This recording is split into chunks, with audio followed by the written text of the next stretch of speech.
You don't like talking though, do you? It's the worst. He's like, I'm just gonna be a background guy. So I'm gonna use American Sign Language for this. All right. Good, we got lots of video work and stuff. Okay. I don't.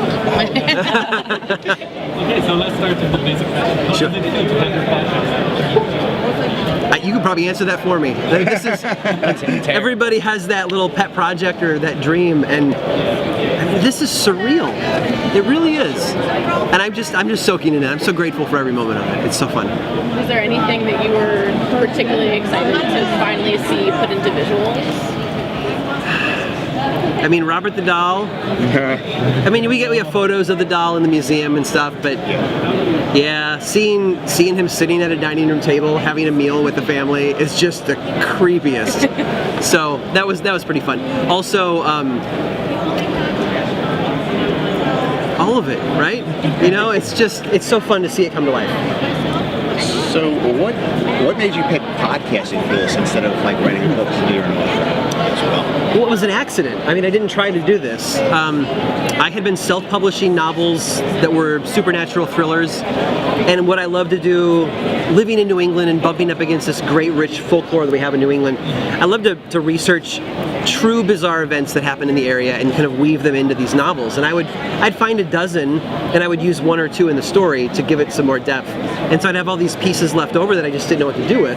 So I decided, well, if I want to sell more self-published novels, because it's all marketing, right? You got to get your word out, whatever. And I think what everybody's doing online these days is, hey, if you give me your email address, I'll give you this thing for free. And I thought, well, I could write up about 5 of these stories. I could write little essays about them and tell people these cool historical tales. And I wrote 4 of the 5. Looked at the word count on it. I was at 10 or 15,000 words, and realized that I was going to ask people to read them on the screen of their phone, you know, pinching and zooming on a PDF. And at that point, I thought, this is pointless. There's no value to this at all. So I dragged it to my trash can, and I was about to let go of it when I realized I could record this as an audiobook. Like I could do each of these as a little story. Grabbed my mic, I recorded one, I sent it to a friend. He said, no, don't do it, this is a podcast. And I fought him a little bit on it, but in the end I said, okay, and I put it out as that. That's great. Yeah. I podcast myself. I do a Walking Dead. I take the comic books and turn them into audio dramas. Oh, nice. So, okay. Yeah, so it was just, when I saw it, I came across it and I was like, this is really interesting. And they're short enough that you can consume a lot of them at one time. Yeah. And, it was just really interesting that you did it bi-weekly. Was there a lot takes of a long time to make them, sure. yeah. Right. And they're 25, 30 minutes long because that's like my sweet spot for a podcast. Right. I don't like them much longer than that, so this works well. Yeah. What are your favorite stories that you've told in the podcast? Like, if you had to pick 1 or 2 that were your absolute favorite. Well, I can't boil it down to an episode or 2, but what's happening as I've done 70 of these is some of the stories are beginning to be fleshed out over the years as I research more. So the story of Mercy Brown in Exeter, Rhode Island being exhumed and having her heart cut out. You know, the first time I wrote the story and I released it, I thought, why did they, like, that's a really bizarre thing to do. You know, and I know that it had happened in other places around New England too. Why were they doing it? And then finding out later on that it's been done in Europe as well, I thought, well, okay, so it's not just an American thing, it wasn't a colonial thing, it was actually happening in Eastern Europe. Watching the pieces come together in the process of doing They Made a Tonic for the TV show, we actually dug deep enough to really find a lot of those answers that come through in the episode that have to do with a German physician in the 1700s who had some really weird ideas about where the soul lives and how if people die through suicide or illness, their hearts become like this prison for their soul, and we put them in the ground and the soul is still there, so it needs to feed, and so they believe that this life force just fed on the life force of other people, and that explained the illnesses in town. So of course, if you wanted to free the soul from the heart, you had to cut it out and burn it. And what happened was those German physicians learned this stuff. They came over with German mercenaries in the American Revolution, and then when the Revolutionary War was over, the German physicians stayed and wandered around New England helping villages with medical issues and kind of passed this folklore on to them, and then all of a sudden you've got people digging up their dead sisters and cutting out their hearts and burning them. So yeah, that's the stuff that I love. I love when when the story gets deeper and it gets bigger, and I'm starting to put pieces together. So Gotta love New England. I gotta love it. That's right. Did any Those of these, Germans. Did any of these stories give you nightmares when you were researching it? Like some of them. I mean, that werewolf one, the beast within us. Oh my God. I don't get a lot of. My nightmares about production. Probably what you've got. Can I meet this deadline? Right. So those are my nightmares. The stuff that bothers me the most aren't the creature spooky things. It's the stories of what people have done. Yeah. That we're messed up. I mean, like, and we're not better now, you know. And I talk about that in Monday's episode that just came out. That we're really good at treating people badly when we are filled with hate, and that's just a universal truth about humanity. That's not a political statement. That's not a right or a left thing. That's not a Republican or Democrat. When we're hateful, we can do some nasty things. And you would think that by now we'd figure it out. That's the stuff that creeps me out. I can't believe that after all this time, we haven't gotten better. And like researching all this and putting all this together, like you go to some dark places. Yeah. Do you have a way of like balancing it? Do you watch like cartoons like after? Well, I have young kids, so so you spend an afternoon watching Octonauts or the new Magic School Bus, and it's a good palate cleanser. All right. I was gonna say, all right, that's good. Does dealing with supernatural stuff change your beliefs at all?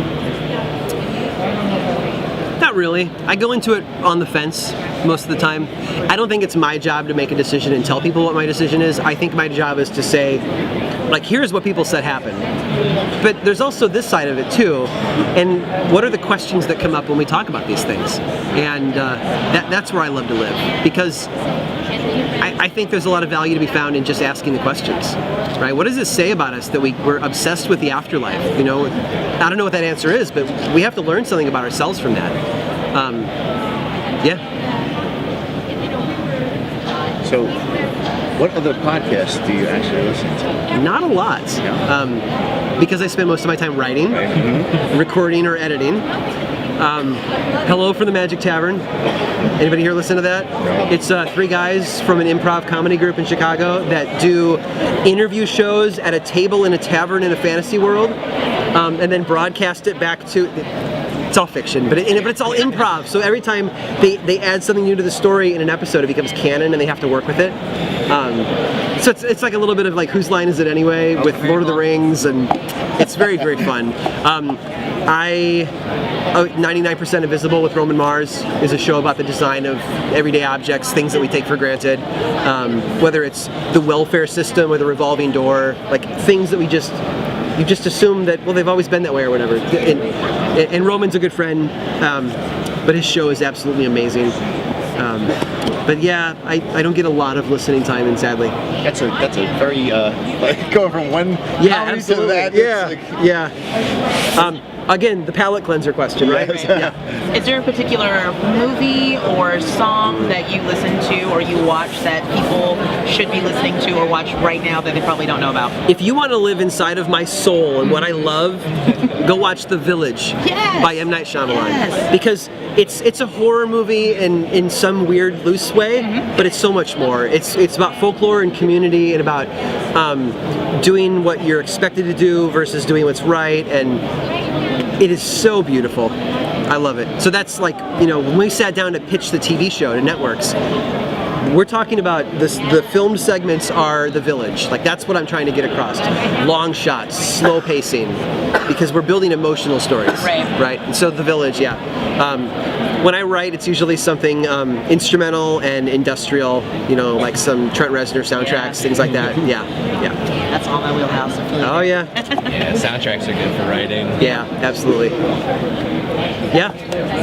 What were you with like the casting process or any of like the production stuff, or kind of just hands-on? Well, this was my first rodeo, so I very hands-off on casting. I gave input on like directorial picks, things like that. Love their background, love their work. But I left those decisions to the pros. my input came in more in the overall vision casting, like here's what it needs to be, like come back into the center, let's stay on this because it needs to be this. Well, I think what any creator would probably do on a TV show. I mean, you asked Robert Kirkman, what's his role in the beginning of the Walking Dead TV show, and it's probably where he was at too. Like, I don't know how to cast people, but I can tell you what the story needs to be about, and that's where I really tried to live, is in that place. I'm a storyteller, and that's what I do. All right, let's see if you can get a kick out of this question. Do you think lore is sort of like a real life Amazing Stories? I mean, in some ways, yeah. Amazing Stories lacked that historical context element to set the stage for the stories, which I always think of like 3D glasses. You're going to go see a 3D movie, they hand you the glasses, and then all of a sudden everything comes to life. That's what the details are for me. That's what the context does. But at the same time, the Amazing Stories were these great fiction pieces. I grew up on those, but even still, like growing up, it was Unsolved Mysteries, the X-Files later on as I got out of high school into college. Yeah. Have you always been interested in like historically unexplainable events? I have, and all I can trace it back to is 5th grade. Remember the Scholastic Readers Club catalogs? Those newsprint? There's something in the ink, I think, that makes you want to buy everything in them.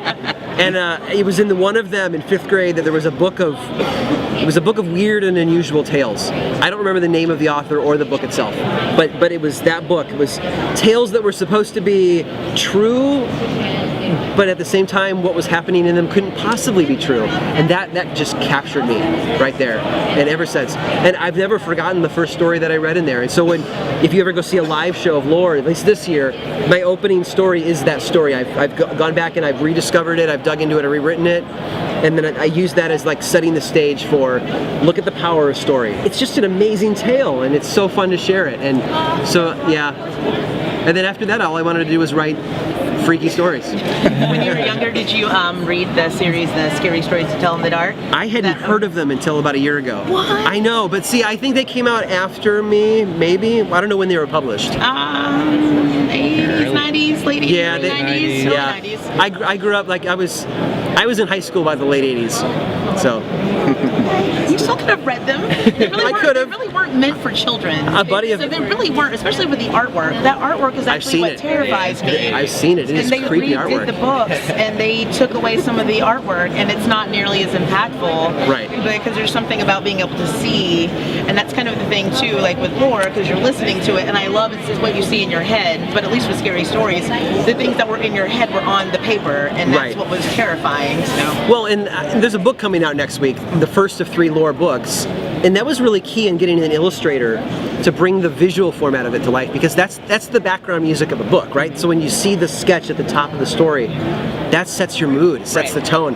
That was really important. We found an artist who's amazing, M.S. Corley, who has this Edward Gorey kind of style to his work, black and white, pencil and ink drawings, so beautiful and haunting. So yeah, I hear you on that. Those I've seen the sketches from those books. Yeah. They're terrifying. You should go read them. I know you're a grown man now, but you should read them. Yeah. And then sleep with the light on. A friend recently sent me one of them because he found out I hadn't heard of him, and he's like, "Are you kidding?" It was actually one of the guys from Hello from the Magic Tavern. He's like, "Are you kidding? You've never seen this?" So Yeah. he sent me one. Oh, that's amazing. Let's talk this much again.